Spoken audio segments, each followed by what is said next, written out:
Okay guys, pag-usapan natin itong si Cliff Hodge.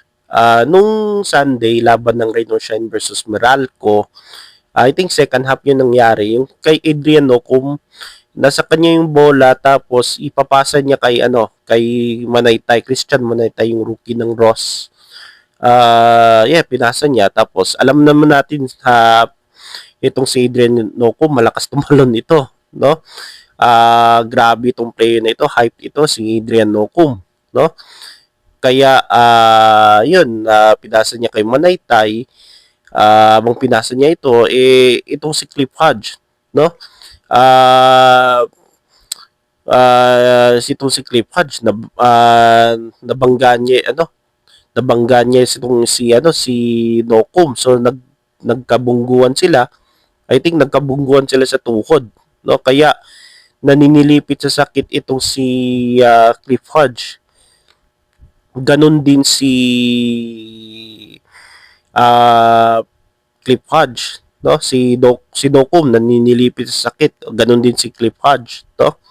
Kaya makikita mo yung reaction ni Adrian Docum. So akala natin grabe na yung natamo ni Adrian Docum kasi since nawala si Mamuyak, siya na talaga yung parang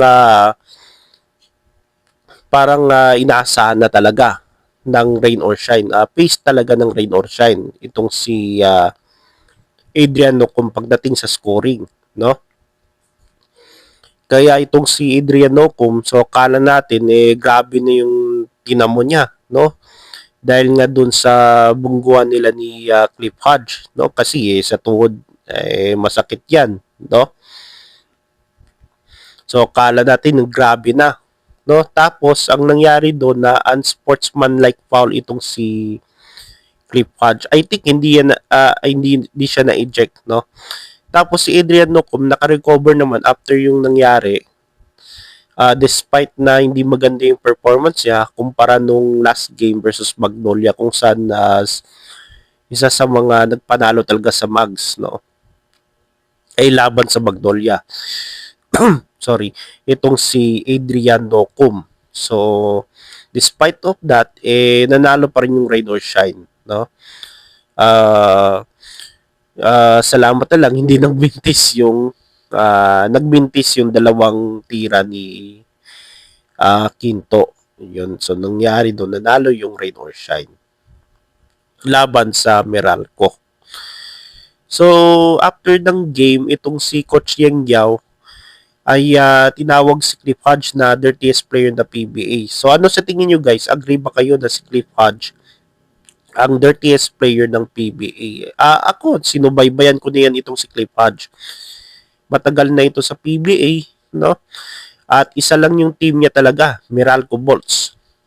So talagang mainstay na itong si Cliff Hodge dyan sa Meralco Bolts at alam naman nating laruan ni Cliff Hodge, talagang physical yan maglaro, no?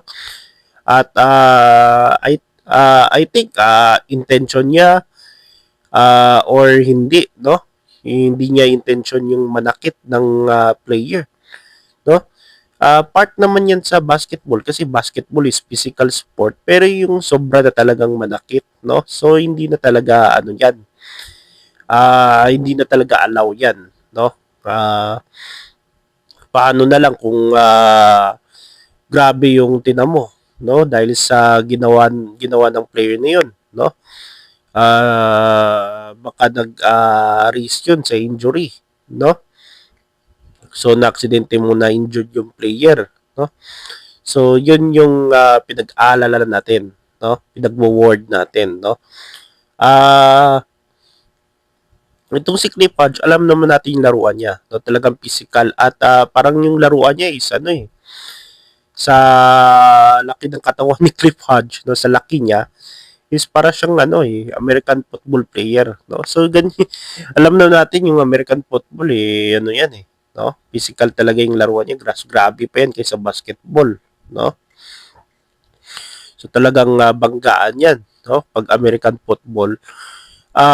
Itong si Cliff Hodge, defensive player din ito, tapos physical din maglaro, no?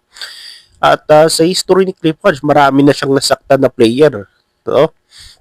So nasaksihan ko din 'yan. Halimbawa yung kay PJ Simon, 'di ba? Yung natanggal pa yung ngipin niya, no? Nabungi na untik na nabungi nga si ano eh, no? Si PJ Simon.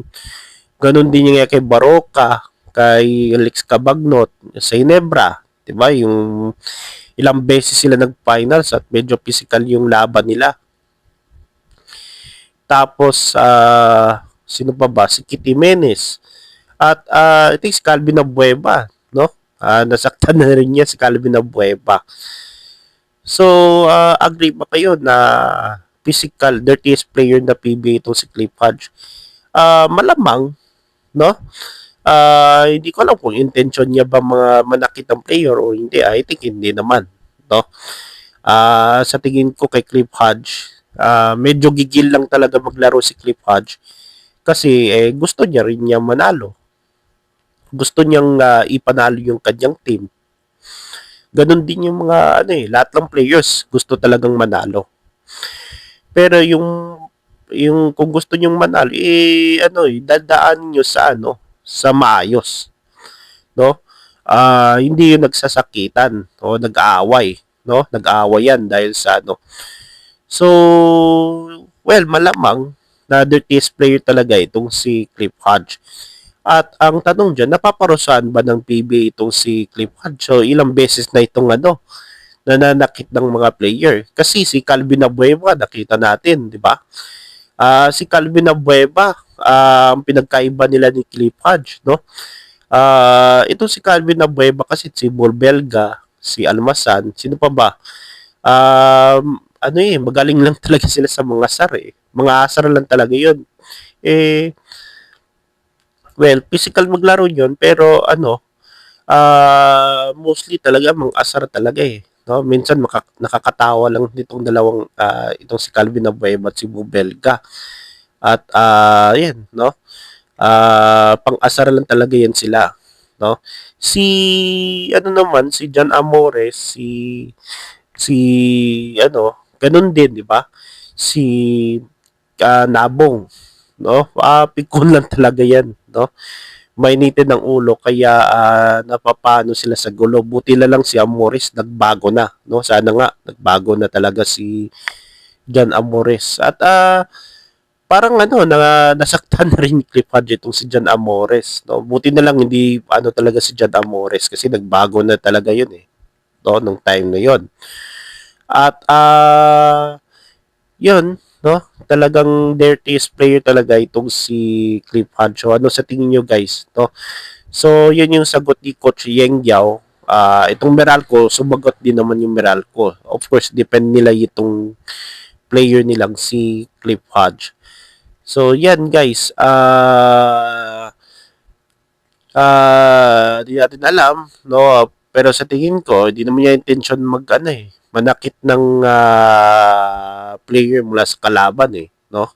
Talagang gigil lang talaga itong si Cliff Hodge dahil nga gusto niyang tumulong at may panalo yung kanyang team na Meralco Bolts. So ganun din talaga, ganun naman talaga, no?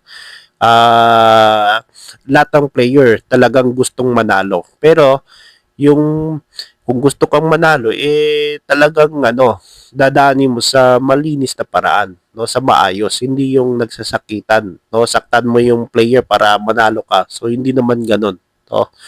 Dapat hindi ganoon yung yung